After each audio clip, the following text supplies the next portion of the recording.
Vous le voyez autour de moi, il ne neige pas encore, mais ça ne devrait pas tarder. Je vous en parle dans un instant. D'abord, on va aborder la question de l'argent public de la province. Bonjour et bienvenue dans votre vidéo-journal. À la veille de la reprise de la session parlementaire ici en Nouvelle-Écosse, le gouvernement de Tim Houston annonce d'importants investissements. Alors, essentiellement dans la santé. Ces investissements sont de 2,350 milliards de dollars pour des hôpitaux, des écoles ou encore des logements publics au cours de l'exercice financier qui vient. La santé est le plus gros poste de dépenses. Le gouvernement va consacrer 750 millions de dollars à l'hôpital infirmerie d'Halifax ainsi qu'aux hôpitaux de la municipalité régionale du Cabreton. 131 millions de dollars iront à la construction et la rénovation d'hôpitaux à Amherst, Yarmouth, sur la côte sud de la Nouvelle-Écosse et à l'hôpital pour enfants IWK d'Halifax.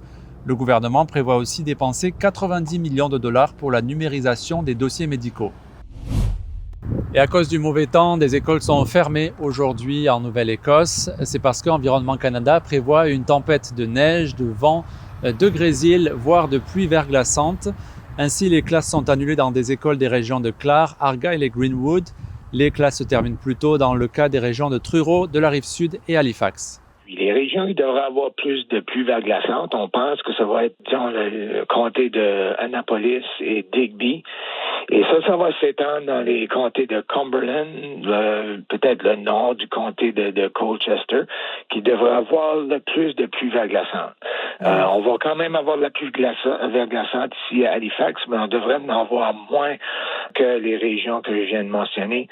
Du côté de Cabreton, je pense que le Cabreton va avoir plus de neige et grésil que de pluie verglaçante, malgré qu'il va y avoir de la pluie verglaçante là aussi. Le Cabreton pourrait recevoir de 15 à 30 cm de neige. Et pour en savoir plus, rendez-vous sur l'application Radio-Canada Info. Bonne journée!